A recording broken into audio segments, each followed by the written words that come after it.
Hi everyone, I am Hiralal Kumar. Welcome to my channel Diamond Math Tech में आप लोगों का हार्दिक स्वागत है। तो मैं आज आप लोगों के लिए फिर से इंजीनियरिंग मैकेनिक्स का शानदार क्वेश्चन आप लोगों के सामने लेके आया हूं। तो देखिए बोर्ड पे क्वेश्चन क्या लिखा हुआ है, बिना समय गवाए हुए हम बोर्ड पे क्वेश्चन को सीधे सी पढ़ेंगे, ठीक है। तो देखिए क्वेश्चन लिखा हुआ है, a force vector applied on A mass is represented as f equal to 6i minus 8j plus 10k and accelerates with 1 meter per second square with यानी what will be the mass of body in kg।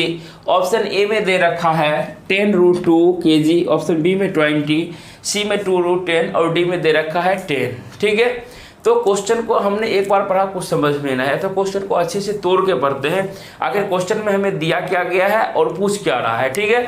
तो देखिए question जो है बोला a force vector, यानी कि force जो हमारा दिया हुआ किस फॉर्म में दिया हुआ है, वेक्टर फॉर्म में दिया हुआ है। बोला अप्लाइड टू ए मास, माने कि कोई भी एक बॉडी है, उस बॉडी पे क्या कर रहा है हमारा फोर्स जो है कि क्या करेगा, अप्लाई करेगा। और यह फोर्स का जो है कि फॉर्मेट दिया हुआ आपको वेक्टर के फॉर्म में दिया हुआ है, ठीक है। यह बॉडी है तो बॉडी का कुछ ना कुछ तो मास होगा जिसे हम लोग एम से डिनोट करते हैं। बोला इज रिप्रेजेंटेड एज एफ, यानी कि बोला कि यह जो है कि वेक्टर फॉर्म में जो फोर्स है आपका ये एफ से डिनोट करते हैं, जिसे हम लोग 6i cap minus 8j plus 10k cap, बोला इसमें जो है कि फोर्स को रिप्रेजेंट कर रहे हैं, ठीक है। बोला एंड एसिलरेट्स, यानी कि यहाँ देखिए एसिलरेट कहने का मतलब हुआ विथ, यानी कि एसिलरेशन जो इस पे उत्पन्न, चूंकि देखिए मोशन है, ये बॉडी क्या होगा हमारा फोर्स लगेगा तो बॉडी चलना शुरू करेगा तो बॉडी में एसिलरेशन उत्पन्न होगा। एसिलरेशन उत्पन्न होगा तो बोला यह कितना उत्पन्न हो रहा है, 1 मीटर पर सेकेंड स्क्वायर उत्पन्न हो रहा है। तो ए इक्वल टू हमको दे रखा है 1 मीटर पर सेकेंड स्क्वायर। तब क्या पूछा जा रहा है, What will be the mass of the body, क्या पूछा जा रहा है क्वेश्चन में, मास ऑफ द बॉडी। इस मास यानी कि m क्या होगा, इस बॉडी का मास क्या होगा, m पूछा जा रहा है, ठीक है। तो जैसा कि अब देखिए क्या आप लोगों ने पढ़ा है ना, तो देखिए कॉन्सेप्ट कहाँ से बनता है कि सर यहाँ से f देख रहे हैं, m देख रहे हैं और a देख रहे हैं, तो यहाँ पे हमें याद आ गया सर न्यूटन का second law of motion. Newton का सेकेंड लॉ ऑफ मोशन क्या होता है सर, जिसका हम लोग फॉर्मूला पढ़ते हैं, यानी कि सर F इक्वल टू क्या होता है, मास इनटू एक्सीलरेशन। तो यहाँ से देखिए हमको मास निकालना है तो mass equal to directly formula क्या होगा, F बट्टे क्या लिखेंगे, A लिखेंगे, F बट्टे A लिखेंगे। तो सर यहाँ से हमको मास का वैल्यू पूछा जा रहा है केजी में, कि केजी में कितना होगा। लेकिन सर यहाँ तो A मानिए 1 दिया हुआ तो A 1 यहाँ पुट कर देंगे, लेकिन F का वैल्यू तो वेक्टर फॉर्म में दिया हुआ है, तो कैसे निकालेंगे सर, तो आंसर कैसे निकलेगा। तो इसके लिए देखिए आप लोगों को हम बताए थे और पढ़ाए हुए भी हैं कि अगर मानिए कोई भी चीज़ हमारा वेक्टर फॉर्म में दिया हुआ हो उसका मैग्नीट्यूड निकालना है, क्या करना है, मैग्नीट्यूड निकालना है। चूंकि देखिए फोर्स जो है कि हमारा क्या है, force is a vector quantity, force हमारा वेक्टर है जिसमें कि क्या होगा, मैग्नीट्यूड के साथ साथ डायरेक्शन होगा ही होगा, ठीक है। तो इसके लिए जो है कि हमें देखिए यहाँ से क्या क्या ये वेक्टर फॉर्म में दे दिया, चूंकि आई जे के है तो हमको पता चल गया नहीं ये इस डायरेक्शन में, उस डायरेक्शन में है और के डायरेक्शन में है। लेकिन यहाँ से अगर मैग्नीट्यूड आपको पूछा जाए कि फोर्स एक्चुअल में कितना लग रहा है, ठीक है, तो इसके लिए देखिए हम लोगों को आसान सा बिल्कुल फॉर्मूला होता है जिसे हम लोग कहते हैं मॉड ऑफ, यानी कि मॉडुलस ऑफ एफ। किसी भी चीज़ का मॉडुलस निकाल दीजिएगा तो वह क्या निकलता है, उसका मैग्नीट्यूड निकल जाता है, ठीक है।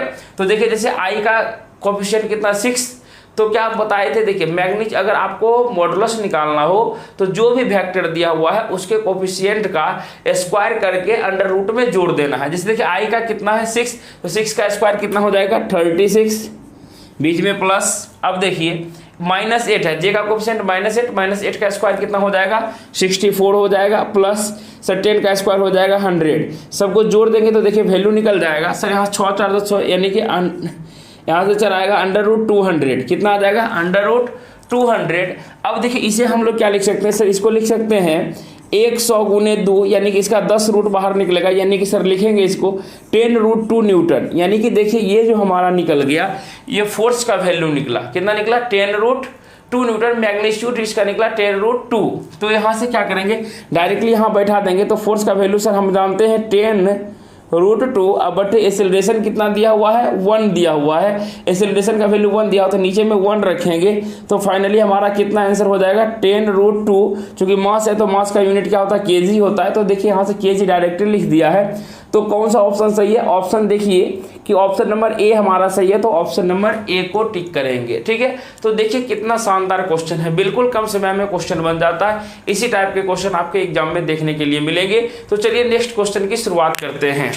If a body of mass 45 kg resting on A rough horizontal surface can be just moved by a surface of 10 kg weight acting horizontally, then the coefficient of sliding friction is।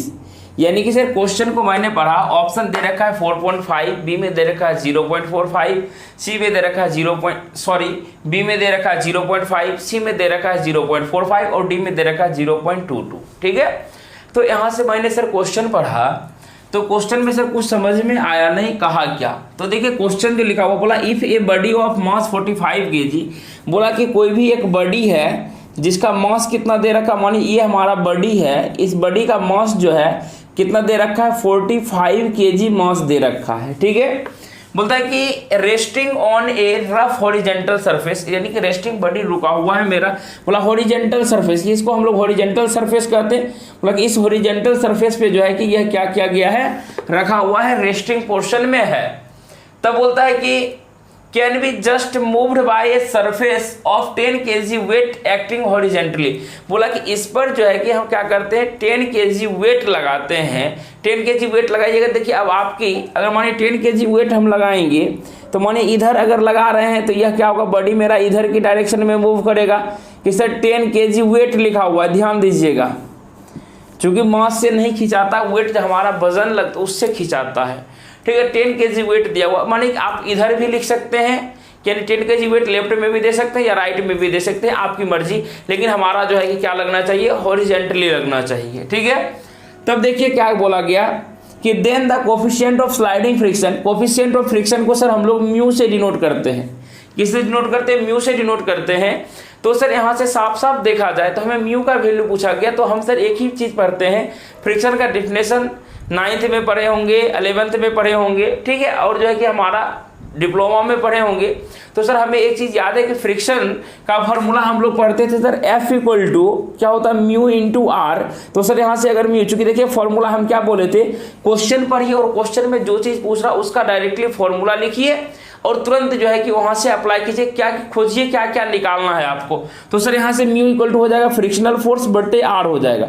यानी कि sir यहाँ से अगर हमें frictional force का value मालूम हो जाए और आर का वैल्यू मालूम हो जाए तो हम तुरंत निकाल लेंगे। आर क्या होता है, R is the normal reaction. ठीक है, तो चलिए इसका सबसे पहले देखिए, हम तो फिगर बना लिए, लेकिन आपको एग्जाम में फिगर बनाने की कोई आवश्यकता ही नहीं है, चूंकि वहां से आप क्या कीजिएगा कि किसी को दिखाना तो है नहीं, आपको आंसर से मतलब होने चाहिए। टोटल क्वेश्चन MCQ है और आपके एग्जाम में कोई भी कैलकुलेटर अलाउ नहीं है। ठीक है, तो इसके लिए आपको हाथ से बनाना है। तो सबसे पहले क्या बनाएंगे, FBD बनाएंगे। तो देखिए थोड़ा सा कॉन्सेप्ट समझ लीजिए कि FBD कहते किसको है। FBD क्या होता है, free body diagram. Free body diagram कहने का मतलब हो गया, इसे जो जितना भी इस पे फोर्स अप्लाई हो रहा है उसको सबको क्या करेंगे, अलग अलग हम लोग बनाएंगे, यानी कि बॉडी को इक्विलिब्रियम कंडीशन में लाएंगे। तो बॉडी को इक्विलिब्रियम कंडीशन में किस तरीके से लाते हैं, तो देखिए हमारा किस तरीके से आता है। तो देखिए इस बॉडी को सबसे पहले क्या करेंगे सर, इस बॉडी को अलग बना देते हैं, ये बॉडी हो गया हमारा। और देखिए यहाँ से ये हमारा हॉरिजेंटल सरफेस था, तो हॉरिजेंटल सरफेस को बना दिए, ये हो गया। अब देखिए इसमें से सबसे पहले आपको शो करना पड़ेगा, क्या शो करना पड़ेगा कि ये देखिए हमारा जो है कि 45 kg वजन है, मास है, लेकिन इसके बीच में क्या लगता है, वेट लगता है, जिसे कि W से डिनोट करते हैं। तो वेट बराबर आप लोग फॉर्मूला पढ़ेंगे सर, वेट इक्वल टू क्या होता है, मास इनटू G यानी एक्सीलरेशन ड्यू टू ग्रेविटी, जहां G का वैल्यू हमारा क्या होता है, G का वैल्यू होता है 9.81 मीटर पर सेकेंड स्क्वायर या होता है 10 मीटर पर सेकेंड स्क्वायर। ठीक है, तो यहां से क्या करेंगे, या तो हम लोग क्वेश्चन में नहीं दिया हुआ है तो 9.81 लेके चलेंगे, अगर सॉल्यूशन करना चाहते हैं जल्दबाजी में तो आप 10 भी लेके चल सकते हैं, कोई दिक्कतें नहीं है, आपकी मर्जी, आपको जो अच्छा लगे कीजिएगा। ठीक है, तो नहीं दिया हुआ है तो 9.81 लेके चलेंगे, और नहीं तो क्वेश्चन में 10 भी लीजिएगा तो कोई थोड़ा सा फर्क आएगा और कोई दिक्कतें नहीं होगी। ठीक है, तो देखिए कि यहाँ से हम जानते हैं सर वेट जो है कि सेंट्रली वर्टिकल यानी कि सेंटर पे लगेगा, बिल्कुल हमारा वेट लगेगा, यानी कि इस वेट का जो वैल्यू हो जाएगा आपका कितना हो जाएगा, 45 mass into acceleration due to gravity. Sir 9.81 ले लीजिए, कोई दिक्कत नहीं है। तो इसका वेट निकालिएगा, मास से काम नहीं चलेगा, क्यों, अब चूंकि हमको निकालना क्या है, आर निकालना है, तो सेंट्रली वर्टिकली डाउनवर्ड जहां पे आपको वेट लगता है बिल्कुल उसी सामने में आपको इक्वल एंड अपोजिट क्या बोले मैग्नीट्यूड दोनों का सेम होगा, और यहाँ से सरफेस पे क्या बनाएगा, परपेंडिकुलर बनाएगा। इसी को क्या कहा जाता है, रिएक्शन फोर्स कहा जाता है या सपोर्ट रिएक्शन कहा जाता है। ठीक है, तो यह जो है हो जाता है किसके बराबर होता है, W के बराबर होता है, यानी कि मैग्नीट्यूड सेम होता है, सिर्फ डायरेक्शन दोनों का अलग अलग होता है। यानी कि R का भी वैल्यू निकालिएगा तो कितना आएगा, 45 × 9.81 मीटर पर सेकेंड, यानी कि न्यूटन कहिए, क्योंकि it is also a force. ठीक है, और वेट। तो अब देखिए सर ये दोनों तो बैलेंस हो गया, लेकिन अब तो आप ये भी तो कर रहे थे ना कि 10 kg वेट लगा के अगर मानिए हम ये कर रहे थे तो बॉडी मेरा मूव कहाँ कर रहा था, बॉडी का मूविंग किधर कंडीशन में था सर, बॉडी हमारा उधर खिंचा रहा था। अगर मानिए यहाँ से 10 अगर हम फोर्स लगाएंगे, बॉडी कब खिंचाएगा, जब फोर्स लगाइएगा, मास इंटू एक्सेलरेशन, हमारे अंदर में जो ताकत है लगाएंगे तब तो खिंचाएगा। तो 10 kg वेट है तो 10 इंटू क्या लिखना पड़ेगा हमको, 9.81 यानी कि m इंटू जी, तब हमारा वेट के बराबर होगा। ठीक है, अब इस फोर्स को बैलेंस करने के लिए क्या होगा, हमें फ्रिक्शनल फोर्स लगेगा। कहाँ पे, frictional force is relative motion between two surfaces, यानी कि टू सरफेस के बीच का जो होता है रिलेटिव मोशन होता है, यानी कि बॉडी हो गया हमारा, ये हॉरिजॉन्टल सरफेस हो गया, इस दोनों के बीच में क्या होगा, किसके अपोजिट में, जिधर हमारा बॉडी मूव कर रहा उसके अपोजिट डायरेक्शन में फ्रिक्शन होगा। तो फ्रिक्शन कहाँ होगा, इस पॉइंट पे होगा, जिसे हम लोग फ्रिक्शनल को हम लोग स्मॉल f से डिनोट करते हैं, या देखिएगा f भी कहीं कहीं लिखा हुआ रहेगा। ठीक है, तो यहाँ से f, और देखिए इस दोनों बैलेंस हो गया हमारा, तो ये दोनों भी फोर्स हमारा क्या होता है, आपस में इक्वल होता है, बट इक्वल तो होता है मैग्नीट्यूड में सेम होता है, लेकिन डायरेक्शन का दोनों क्या होता है, दोनों का अपोजिट डायरेक्शन होता है। तो यहाँ से जो है कि हम लोग क्या लिख सकते हैं, f का वैल्यू कितना आ गया हमारा 10 × 9.81 बट्टे r का वैल्यू कितना आ जाएगा 45 × 9.81। देखिए 9.81 से 9.81 कट जाएगा तो हमारे पास बचा 10/45, कितना होगा, 5 दूनी 10,